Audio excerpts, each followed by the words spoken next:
Entrepreneurs Hangout. Yeah, so you gotta basically type on my screen and then I can invite you.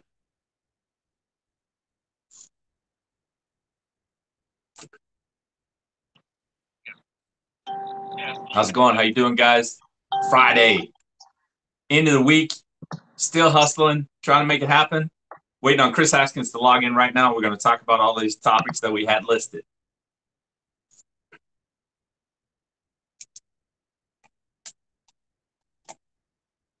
Where you at, Chris? I don't see you being live. Oh, yeah, I do. Okay, sorry. And I can invite you. Yep. There you go. End of the week, Chris Haskins. Trying to make it happen. Waiting on Chris Haskins to log in right now. We're going to talk about all these topics. Okay, it's adding you right now. Yep. What's going on, little brother? Accept. Hey, Ronnie. What's up, man? I am blessed. I am blessed. How you doing? I'm doing fantastic. How you doing today? Man, I'm blessed. Let me cut this down. I'm cold volume. Can you still hear me, Ronnie? Can you hear me? I can hear you. All right, cool. Yeah, I'm good, brother. Just maintaining. Matter of fact, my brain is at the beach right now, so bear with me. We can get this entrepreneur stuff out of the way so we can get to the beach tomorrow, my brother. Are you getting ready to take the kids to the beach? In the morning. I mean, you know, I'm mentally there, but you know. Where's mom? Grandma's inside. It's hot. It's like 90 degrees out here. So yeah, I'm on the back of the house today. I figured I'd give you something different. We are just so blessed to be able to be full-time entrepreneurs, and we want to pour into your spirit, into your day, and help you raise the financial literacy of your world. That's what we want to do, raise the financial literacy of fellow mankind through real estate and entrepreneurship. Thank you, Ronnie. Fantastic. I'm with it. Let me make sure I got here. So for those of you joining us, we're going to have a series of questions. Chris and I talked about a topic, and we're going to go through the topic questions in just a second. But it's like the main theme of today is knowing a little about a lot of things, like taxes, finances, labor costs, cost of goods, knowing your numbers, accounting, things of that nature. So when you're being a business person, you're not expected to be a master of all of those fields, but you've got to know enough about all of them in order to direct your team and in order to be able to manage your business. So that's the gist of it right now. I'm assuming Chris has it written down, and we're going to go through all those topics right in order. I do. Ronnie, cut one of yours down. Cut either Facebook, one of them down. You can't have them both up. Okay. Yeah, we get a lot of feedback. Cut one of them down. Like I've got Facebook on mute, but I've got YouTube on live, so you can do one or the other. So Ronnie, being an entrepreneur, anyway, good Lord. Knowing a little bit about a lot. I know being an entrepreneur, Ronnie, you're faced with so many different distractions every day, so much stuff. Yeah, we're muting it. We're muting it. Where do you get started regarding? Let's just start with the first thing, accountant. So you're not an accountant, obviously. No. The microphone will only go down to 1/4. It will not go all the way off, bro. You sound great. Crazy. You sound good. Yeah, I'm the same way. I'm gonna shut YouTube down. Well, then no, you can't. You sound good, dude. Yeah, but it's okay. Turn one of them down. One can stay up and one can stay down. It doesn't matter. My other one is picking up this one. Let me do this then. How's that? Okay. Check. That's a lot better. You got to shut one down then. If you can't turn one down, then you got to turn one down.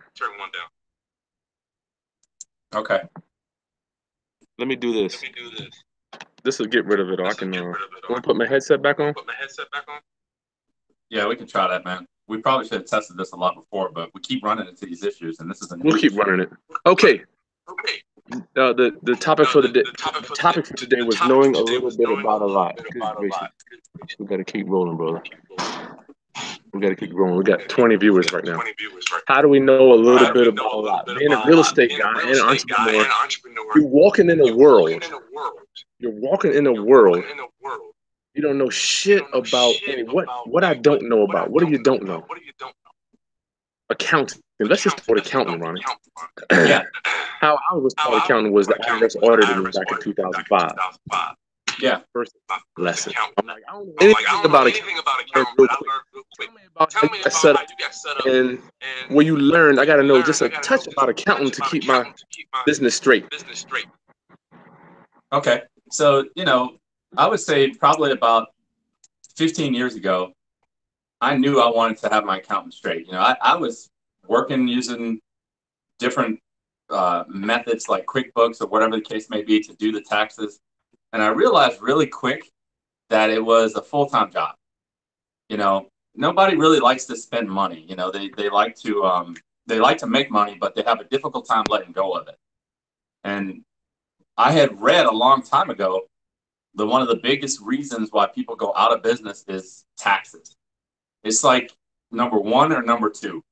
You get going, you start making money, and then you don't pay your taxes properly and you end up in trouble. And so basically, I have this little methodology in my mind. It's like, don't step over $5 to pick up $1. Don't step over $5 to pick up $1. So, you have to start balancing your time. Your time is worth a lot of money, and trying to master the entire tax game can consume so much of your time that you end up losing money in reality. And so right off the bat, I hired an accountant to work with me right off the bat. Okay. Did you do the same? No, at the time, I had no idea what business expenses needing to be separate from personal expenses. I didn't even know that was. You just jumping them all together? And back in the day, I was paying cash and buying bottles of Moet and buying Grey Goose in the club, spending thousands, and the IRS was like, "Hey, where you spend this money at?" Yeah. Like, oh shit, I'm in trouble. Yeah, I did the same thing. I would have my business card, swiping it at all the bars or whatever the case may be back in the day. And, you just try to make sense of it. But that gets old real quick. Yeah, it does. It does. So let me ask you real quick, Ron. Is there any way to cut one of them, or you can't cut any of them down? I can turn YouTube off. You're on your computer. I need a microphone, my man. Hold on, let me get my microphone. Okay. I'm getting the terrible feedback. So let me just pour into you guys while we are here. Yes. We're going to be talking about knowing a little about a lot, because you have to understand, like for me, in the real estate business, I don't do any contracting work. Zero. But I have to know the price of materials. I got to know about the price of labor. How much do kitchen cabinets cost? Roofing materials. If you don't know this, there are several different types of shingles you can use on a roof. I didn't know that. That sounds cool, Ronnie. What's that? You got that in? Yeah, is that better? Yeah, that's cool. That's great right there.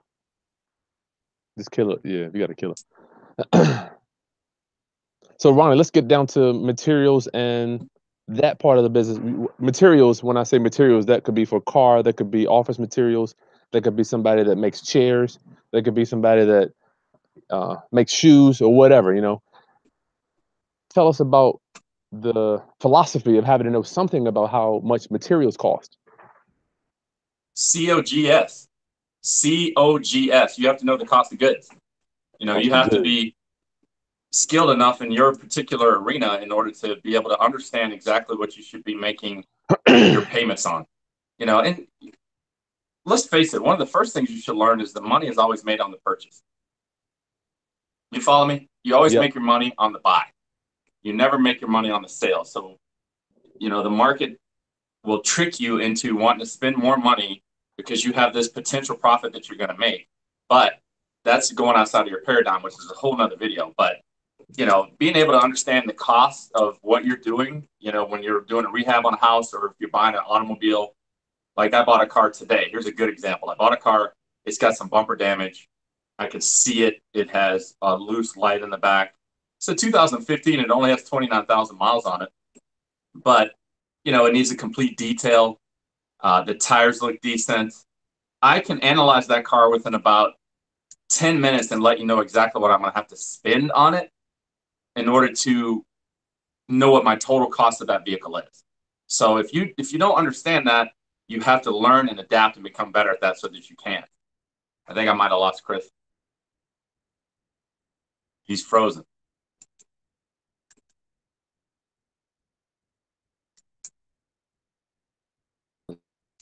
Says we're still live, but anyhow, so we're talking about costs and accounting and some of the things that you have to do in order to make sure that you're able to run your business properly. And you don't need to be a master at accounting.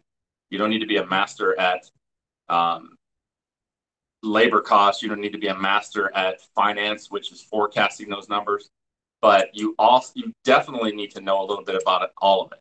So enough to make sure that when you're talking to your accountant and you're analyzing the numbers, that you can keep up.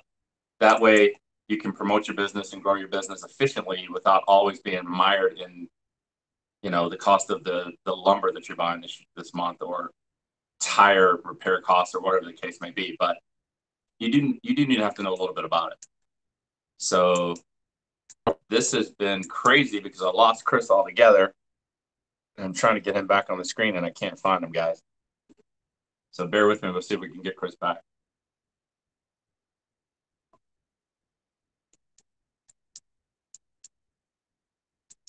So just so you know, we're doing this on YouTube as well as Facebook. And we're finding that YouTube is a lot easier to work with. And so, right now this Facebook thing is causing us some issues. So we're going to see if we can figure it out and go live on YouTube as well. But we're having a tough time with it right now. I am sorry, guys. Let me see if I can get him on the phone.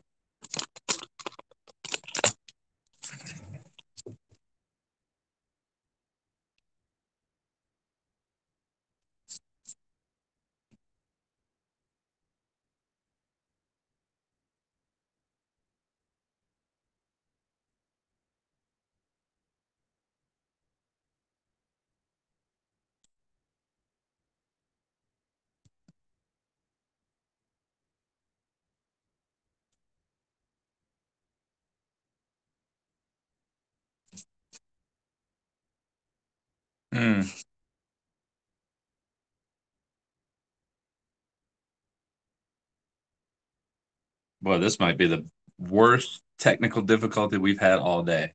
So let me give it Chris. We'll be right back.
Now I can tell you what I did. Okay. And it was it cost a lot of money. I lost a lot.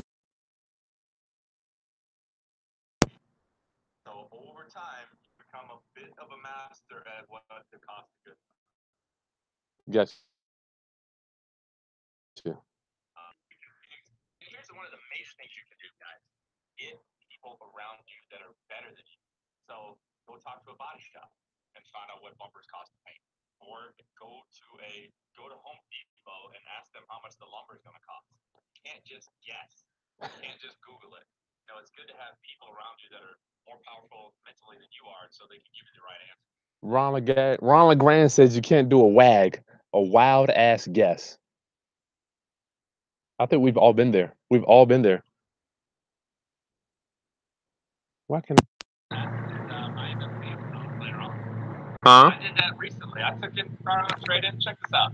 I took this car on trade, and log me in, Ronnie. If you could log me back in on YouTube, just turn it to the side. I got 10 people waiting.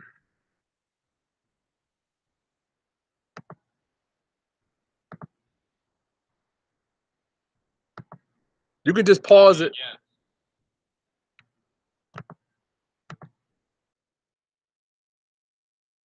There it is.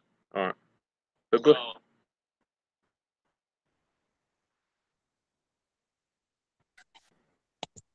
So basically, let me give you a good example of what I'm talking about. That wild ass guess stuff. So I took a wild ass guess this week. I took in this car on trade, and I was like, "Oh, it needs tires." I think I know what they cost, but they're run flats. So anybody know what run flats are? No, what's a run flat? A run flat is tires that you can get a hole in the sidewall like that big, and it's got a piece of plastic on the inside. You can still go like 50 or 60 miles before you have to stop. Wow, nice.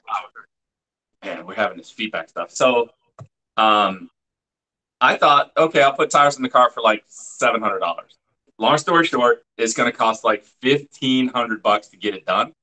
But I'm already invested now, so I've got to go through with it. When I saw that, in hindsight, if I saw that they were run flats, I probably should have made a couple of phone calls to some tire shops that I know, and they could have answered those questions like that and made me a lot smarter really quickly. Hey, Wild ass guess. Can you turn down the YouTube phone? I can try. To 1? Here, let me do this to the YouTube phone. How's that? Just so y'all don't know that my brother has 2 devices. No, I'm still getting both of them. Really? Yeah, damn. Why am I getting both of them? What do you think? Oh, what happened? Do you have to have your headset on? No, I don't have a headset, man. I mean, you had your mic though. Sorry, guys. Thanks for bearing with us. It's the holiday weekend. Both of our brains are out of the office, but we want to still share with you because we promised we would do that, and this is what we do. That sounds good right there. I don't hear any feedback. You're good now? Yep. Okay. Yeah, I need to get a headset because I can't hear the phone. You're good. So I'm going to speak up very clear. Okay, cost of goods, Ronnie. Before I leave that, we're not saying you got to be a master at that, but you have to know a little bit about it. And I think that's a big mountain that people need to get over, Ronnie. How can I get over having to know about accounting, repairs, estimating repairs, cost of goods? So the story goes. For me, it was like, man, I had a mentor. I went inside. All I did one day, I went inside. I got a realtor. I went inside of about 50 houses. I'm like, I'm going to learn this today. I'm done with guessing on how much floor tile costs and how it's supposed to look. How do I know that a full piece of tile is supposed to be on that edge of the room as opposed to being right here? How do I know the hardwood floors are supposed to run this way with what wall as opposed to running that way with this wall? Right. I just said, you know what, I'm done. And I made a conscious decision to go just meet a contractor on the site. Listen, man, let me take you to lunch. Let me take you to dinner. Just if you could just show me a little bit of what you got going on, I'll be very grateful. Did that to about 50 different houses, different workers. And over time, you just kind of it kind of absorbs in, you kind of get to know it. Did you have somebody notes and keep records of that stuff so that you could understand it more? Absolutely. I understand, man. Construction, I'm thinking I'm a real estate investor, right? I don't want to be a contractor. I'm not in the construction business.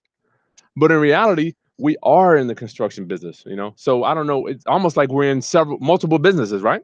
Right. Yeah, I've got a detailer. I've got body work guys. I've got people that do Nice. differentials, people that do transmission work, people that do um, regular Wow. maintenance on the vehicle, people that replace Wow. headlights, people that do ball joints, things of that nature. I mean, I don't really have to know exactly what the costs are every day, but I need to be able to get in touch with them quickly so I can get the answers that I need. Do you have a ballpark number? Because when you're looking at it, Ronnie, you're at the auction, you have to make a quick decision, correct? Correct. So you have to, I'm like, dude, you have to somehow in the back of your mind know that a tire is going to be X, bumper's Yeah, I can X. do that. I can take a wag at it, but and mine is going to be an educated wag, wild ass guess. But Base. you know what I mean? So that's what I'm trying to tell you is like, when you're developing your business, whether it be you're selling makeup, you're selling a tree service or whatever the case may be, you have to get at least a basic understanding of what your costs are going to be when you're actually making a bid, or else you're never going to be profitable. You're never Yeah. going to be able to understand the numbers. Yeah. Yeah. When I first started out, Chris, it'll be up and down, you know, profit margin like this all the time because you win some, you lose some. And some Yeah. people, you can get complacent and stay in that world for a long period of time. But Yeah. over the years, I've become a master at the numbers, so the numbers stay pretty stable. I know Hmm. exactly what I'm going to make on a car. I know exactly how much I have to pay for this or that. I know exactly how much a windshield costs, and so that way I can alleviate some of the pressure of not knowing. So, and Gotcha. if I don't know, I know who to call. Who to call? Yeah. Henry Ford said, listen, man, I don't know a lot, but I know exactly who to call. And I think that's a great philosophy. Yeah, yeah. That Henry Ford, one of his favorite statements is he's like hire people that we get focused on. I'm a master of the car game, right? But I'm not a master at all aspects of my life. And so I need to hire the right people around me that are smarter than me and stronger than me in places where I'm weak. So I Hmm. know where I'm strong. And so I know where I'm weak. And so that's where I need to hire is Yeah. bring in people that are going to make me better, like my follow-up systems and things of that nature, a whole lot of stuff. But Yeah. Henry Ford was talking about that a long, long time ago. Yeah, man. People are like, dude, you don't. They ask when I love to tell people I don't know. I'm like, Yeah. look, I don't know. I have no idea. Yeah. I just don't know. But I can get the answer, dude, in the next 5 minutes. I promise you. Yeah. Yeah. I mean, and I think it's, if you're starting a business or if you're working in a business, I think it's important. You need to be humble enough to tell people that. I don't I think know. people respect you a lot more when you say, I don't know that answer right now, but I can find out in about an hour. I'll get back to you. I have to do that daily. People call me and they expect me to be, Ronnie, what comes on this particular car? I'm like, oh yeah. Let me show I you on my do. screen right here. I can go and build a Honda I'm just and like that show too, you man. exactly what's going to be on that car, but it I'm just takes me a little bit of time to do it. I do that to you too, though. I call you up. I'm like, dude, I thought you know every part of every car of every make.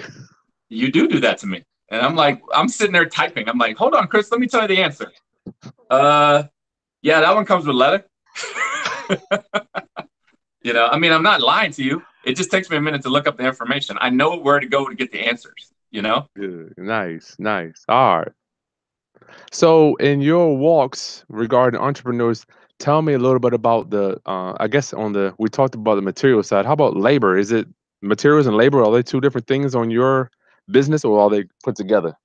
Yeah, I have truck drivers and I have mechanics and I have in-state drivers that cost me labor. I also have aspects of my business like your title work that has to be performed, and that requires labor. I mean, Okay. whether you want to call it physical labor or desk jobs, I mean, it's all labor costs. So So cost.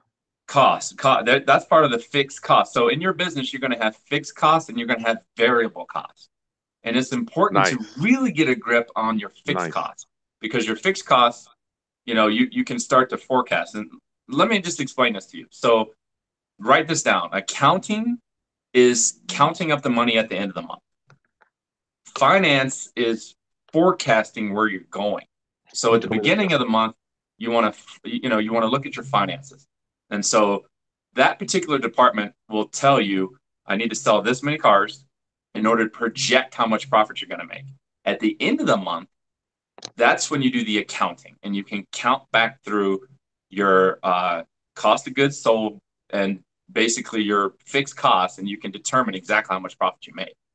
But If you don't have those numbers, you're gonna have a problem.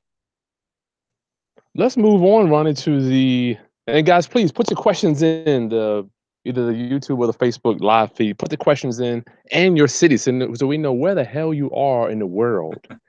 And you don't have to just ask me or ask me and my brother just real estate or car questions. This is just about staying in business for 30 Yeah. years. Ronnie, what about the emotional aspect and your mind when you're interacting and interfacing with people? Tell me about the psychological aspect of having 100 different personalities around you at any given time. You have to get the desired result. You have to get your desired result.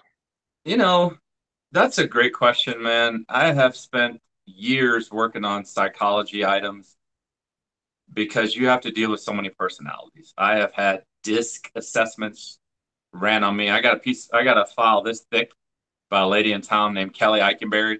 She's a business coach and a business development person. What's Like a I spend money what's a with her. disc And assessment? What is that? What's a disc assessment?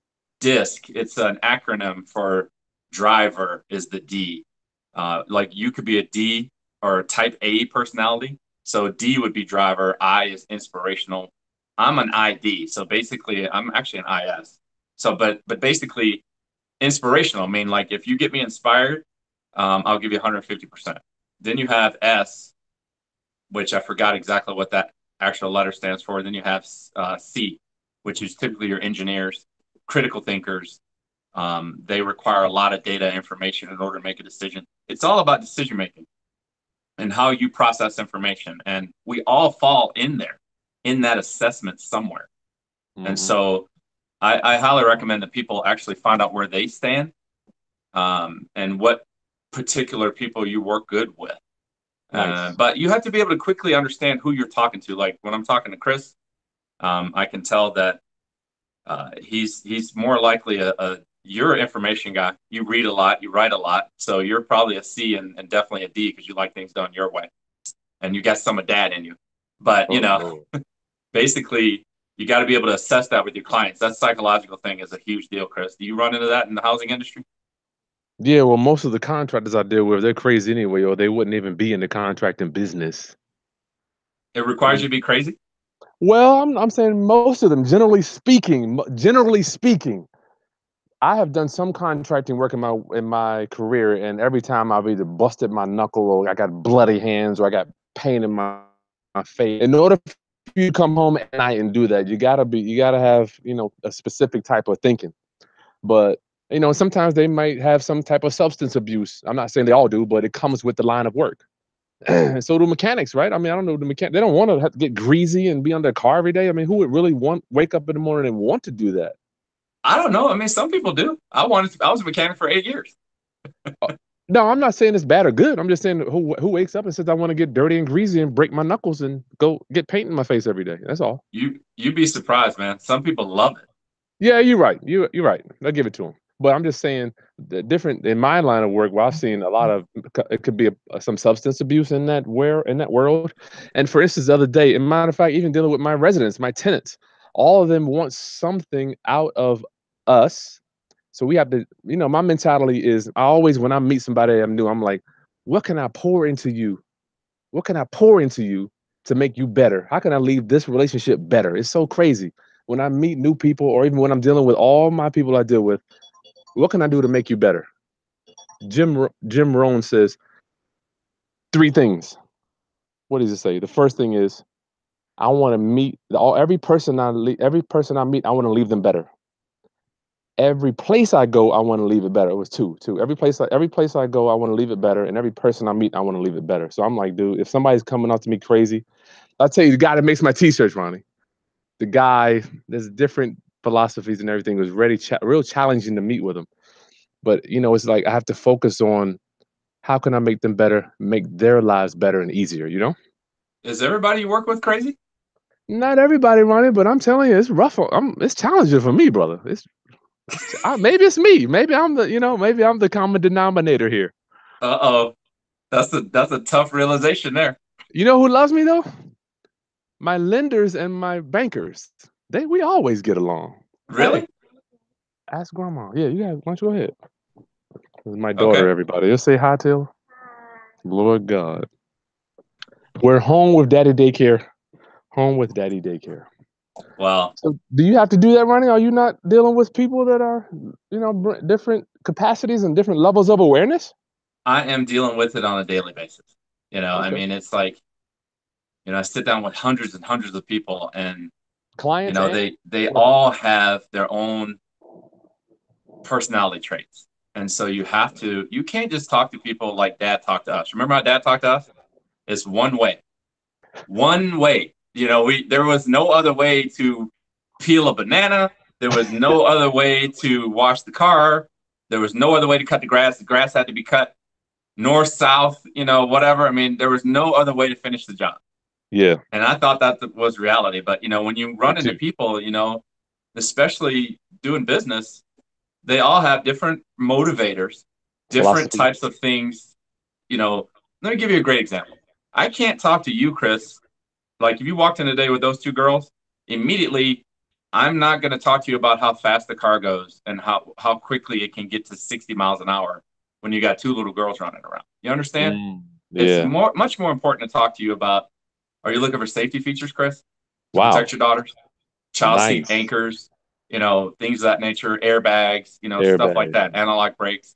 So you have to adjust to your client. If you came in by yourself and you're like, hey, I want to get a sports car, then we can talk about the sports Nice. aspect. Nice. Nice. So is that, I mean, for me? It's kind of challenging. I'm like I have to. It's almost like I have to be a chameleon, Ronnie. I mean, Do you feel like a chameleon? I try to stay true to myself, but yeah, I mean, and I think in the beginning, see, there's a fine line in sales, man. When I was in sales in the dealership back in 93 to 98, my job was to identify your personality and change like a chameleon and close the deal. You understand? But Uh-huh. I've softened on that over the years. And so what I have to do is be a chameleon in order to help you, not close you, which is a Oh yeah, huge difference. it is different. Yeah. I could care less if you don't buy the car, if you buy a car for me and I win and you lose, I'm not happy. Yeah. So basically, I have to be a chameleon to understand exactly what you're saying so that I can provide you with the best assistance to help you. So there's a fine line there, and I Yeah. think when you start out You're in right. sales, you just want to You want to close. be a I'm losing consultant. Chris again. But you start out in sales, you just want to close. But as you progress in your life, you have to find out what you're going to be true to. You want to be a consultant. That's yeah. You're absolutely right, Ronnie. Wow, that is deep. Yeah, Dealing with cars with deep. When I'm dealing with somebody like I'm going to possibly buy their house, yeah, I'm not looking at it like, dude, I want to buy your house so I can make money. I'm looking at like, how can I help you get your house sold the best way that's for you? right. And then the money comes. It's amazing, Ronnie. Yeah, Sometimes they sell them to me. I'm like, you know what? I love to tell people, I'm not your guy. right, I'm not your guy. We're looking for people that need their money in a week or two. If you need $50,000, $60,000 in a week or two, I'm your guy. right. You know, if you don't want to sell, if you got a year to sell your house, why don't you just list it with a realtor? Just go ahead and then it seems like the more I do this, the more I push it off. It comes. It just Yeah. I think, it's like you can't wear that cologne that everybody smells, desperation. But I think that it's just finding a way to serve people, like yeah, to actually serve them, whether you're a dental hygienist or you're a race car driver. It's mhm. like, how do you provide the best for your fans, your office, your people, everybody around you? And then the money comes. I'm in BNI, and it's always about givers gain, man. Givers gain. That golden rule. It's like if you continue to I like give, that. you're never going to outgive the universe. All right, so tell me, Ronnie, about this phone's blowing up. Tell me about motivational. We moving on to that. We have covered the numbers. You got to know your labor, cost of goods. We talked about psychological, dealing with all type of different personalities in the business. Tell me about how the hell do you stay motivated every day, brother? Because that's a I whole just wake nother up and it's business. easy. I have a focus, and I wake up and I do it every day, and it's never a problem. If you can't do that, you're going to have a problem. I'm kidding.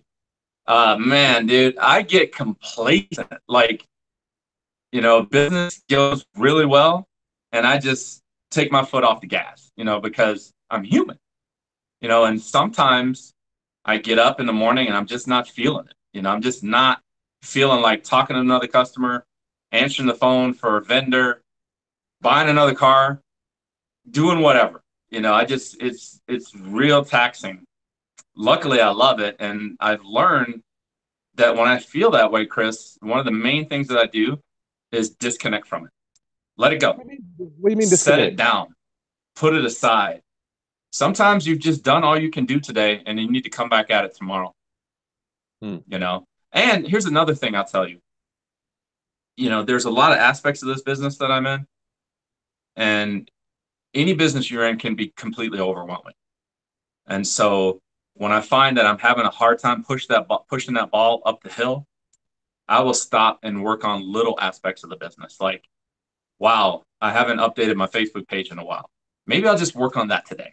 And so you can measure your successes in little increments. You can do this, you can do that. You can do, maybe it's the day you need to clean the office, or focus on, your education. You go read articles, something that's going to advance you in your business.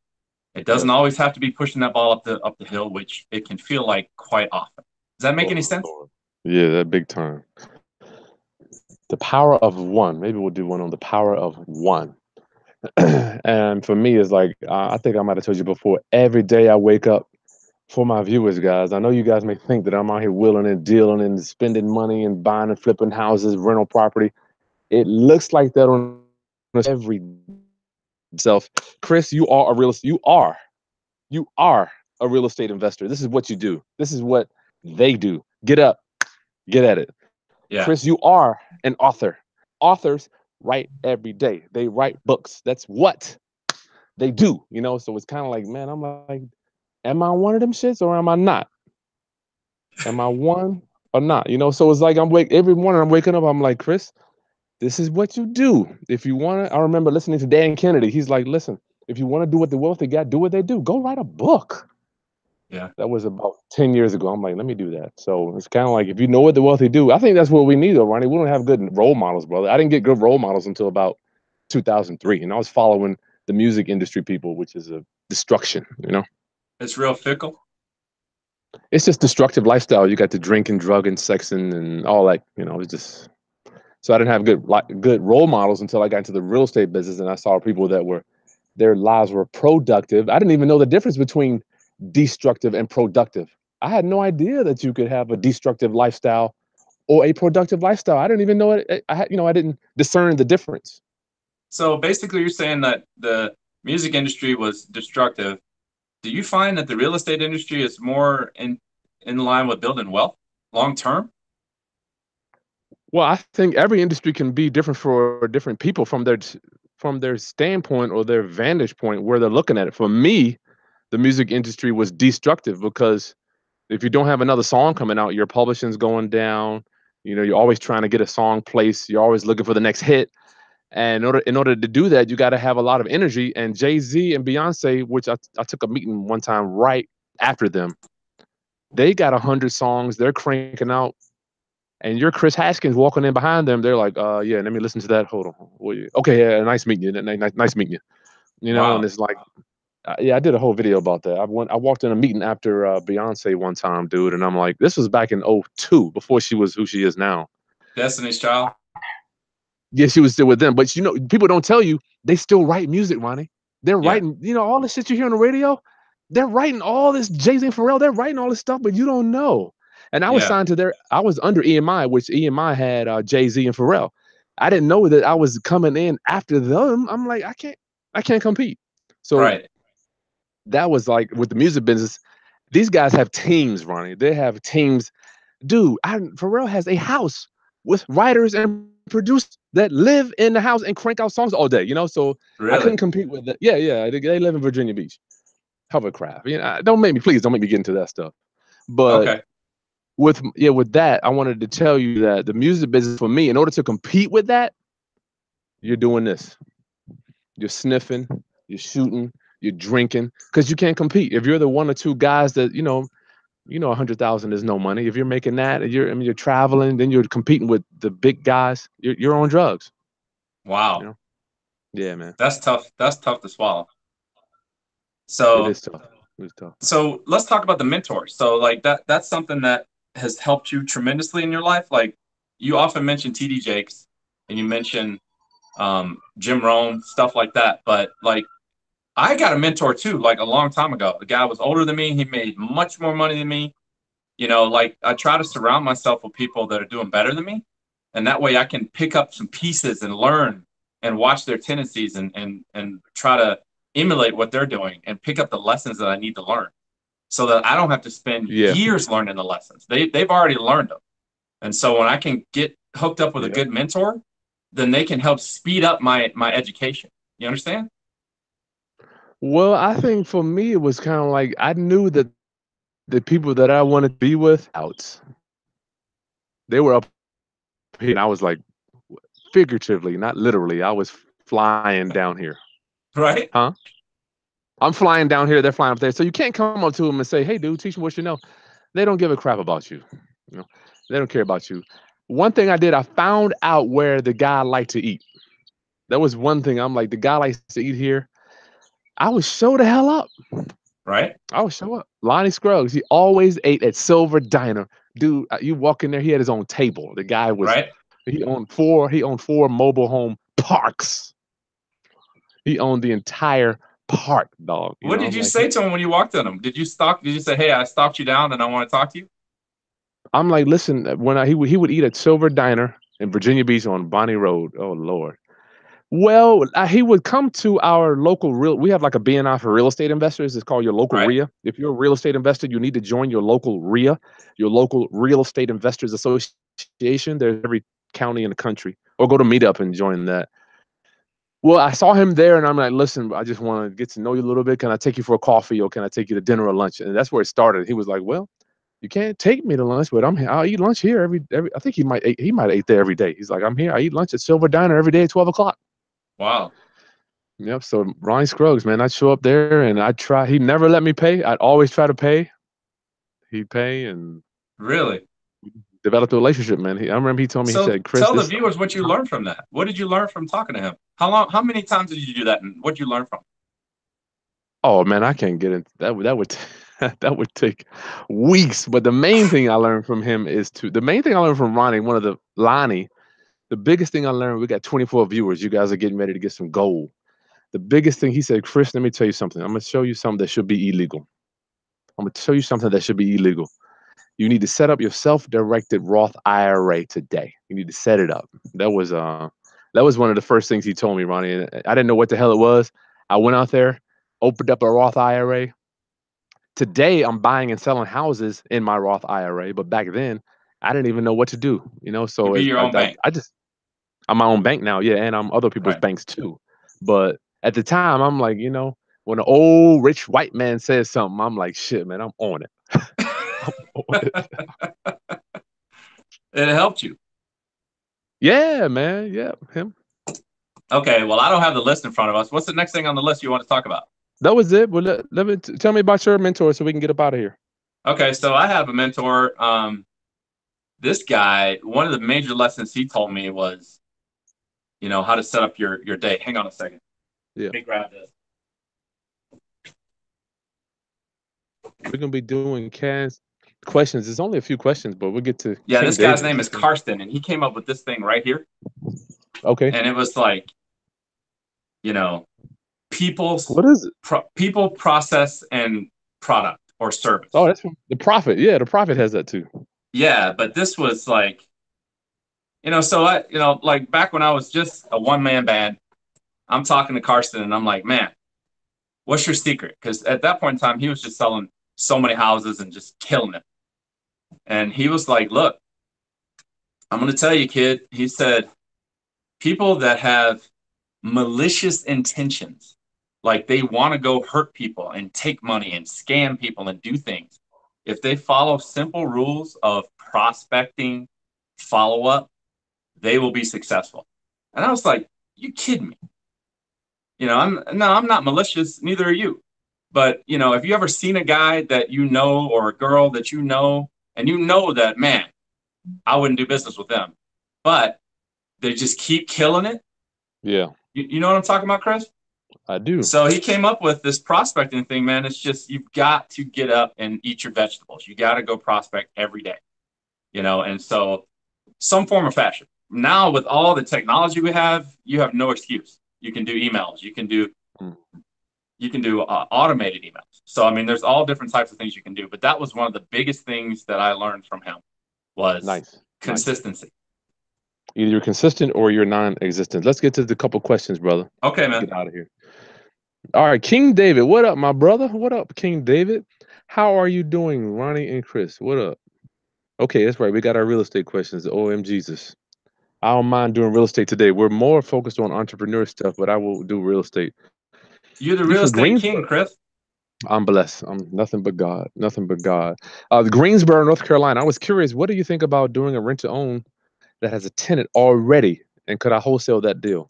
What do you think about doing a rent to own that has a tenant inside already? Okay, King David, I'm going to probably lean and say that that's not going to work. That's not going to work because people that are already in a property is kind of like Ron LeGrand says, they operate by the prostitute theory. The prostitute theory. The value of your services go down tremendously after the services are rendered. The value of your services go down tremendously after the service is rendered. So if you've got a resident already in the property, why in the hell am I going to give you a down payment if I'm already in it? So that's going to be a tough one. The numbers are 5 years rent to own, 87, 48 months, 68,000. Yeah, I have never been able to do a rent to own with somebody that's already in there unless they just want us buy it outright. Hey, from Chicago, Tijana, what's up? SR, where you at, SR? I don't know where you are. When you wholesale, it's another real estate, Ronnie. When you wholesale, do you wholesale through an LLC or through a trust? We do everything, SR. We do everything through trusts. We do everything through trusts. We don't want our company on the hook for nothing.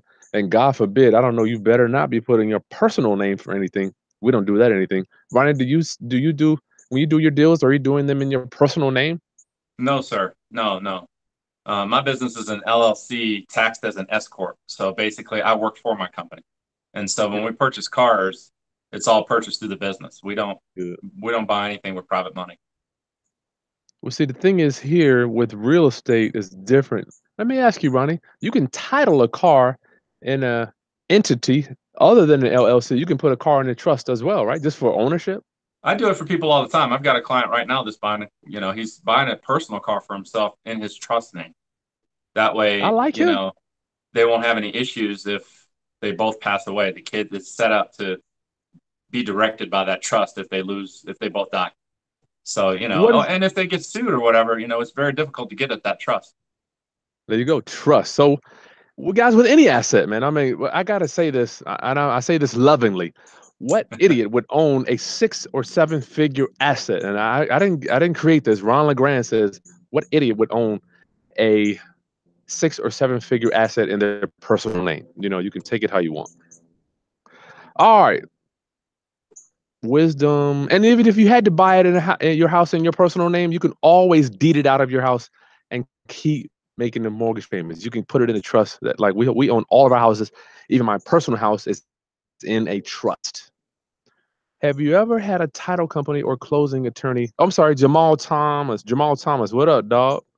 Have you ever had a title company or closing attorney distribute funds to a contractor for rehab? Absolutely. That's called a draw. A good question, Jamal.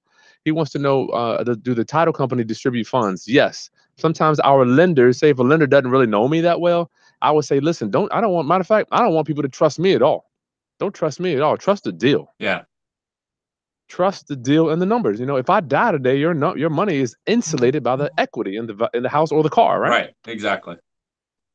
Yeah. I mean, the service we provide, people put a lot of trust in that. But at the end of the day, the automobile purchase, the numbers that are on the paperwork is all that matters. Yeah. So he wants to know, yeah, the lender will wire the money to the title company or the attorney, Jamal, and then the attorney or title company will hold that in this, I call it a fictitious place called an escrow account. An escrow account. You're gonna have to get used to saying escrow in this business. Escrow is just this bank account that attorneys and title companies have that they hold money in. They hold money in, and you can access it. The only way you access it is with paperwork. That's why I love the spirit of real estate. It speaks through paperwork. real estate speaks through paperwork. So you're going to send, the lender will send a document over to the title company, and it'll say advance $20,000 to Jamal. That's what you do, my brother. Took me a while to understand escrow. Do you guys do escrow on your stuff, Ronnie, for taxes for cars, or do your buyers pay it all out of their pocket? It's an insulated business. So basically, we don't ever do escrow. What we have is like, you're getting ready to purchase the car. I have a lender they're gonna ACH my account as soon as you sign documents with me. So all I have to do is fax those documents into the lender. They ACH our account. So it's real secure. You don't have to worry about any problems. But escrow, I use that with my rental properties, but I don't have, we keep escrow funds for repairs and whatever the case may be, but I don't have escrow in the car business.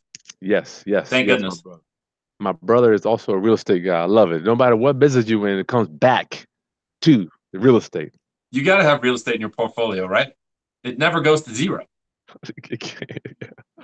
And if it did, if it burned down, the insurance paid for it. Yeah. It never goes to zero. And the land would still be there, even if it burned to the ground. That's right. It can't go to zero. You're right. Wow. I never thought about that one. Yeah. Okay. Any other questions we got, guys? We're gone. Ronnie, you got anything on Facebook there? I don't know. Any questions? I don't know. I got Aunt T is a faithful watcher. How you doing, Aunt T? Hey, Aunt T. All right. Well, I'm gone, man. I'm going to the beach. Seriously, what y'all gonna do down there today? It's a beautiful day. It's 85 degrees. We're going. I got my beach chairs, my ball, got my boogie board. I'm done, man. You got enough water for Mom? Grandma is gonna go sit on the water. Jamon's coming in the morning, and we're gonna go tomorrow morning too. But I'm at the beach. I mean, this is the last time to go. All right, I love you, man. What you doing this weekend? I'm going camping this afternoon. I'm loading up the camper, going down into a place called Cotopaxi. Nice. It's a campsite called Cuddy's, and so we're gonna go up into the woods and maybe see a bear or something like that. But it'll be a good weekend. Ronnie, what's your email for the viewers that want to ask you questions, brother? Ronnie's email. R Haskins, RHASKINS, just like Chris, at myautosearchusa.com. That's R Haskins at myautosearchusa.com. I'm putting it in now. Make sure you guys subscribe to our channel. Why is this thing doing this? I'm gonna put mine in here too. Mine is Chris Buys Houses at Gmail. Subscribe to the channel, guys, and we'll see you next time. All right, brother. Love you. All right, man. Take it easy. Love you too.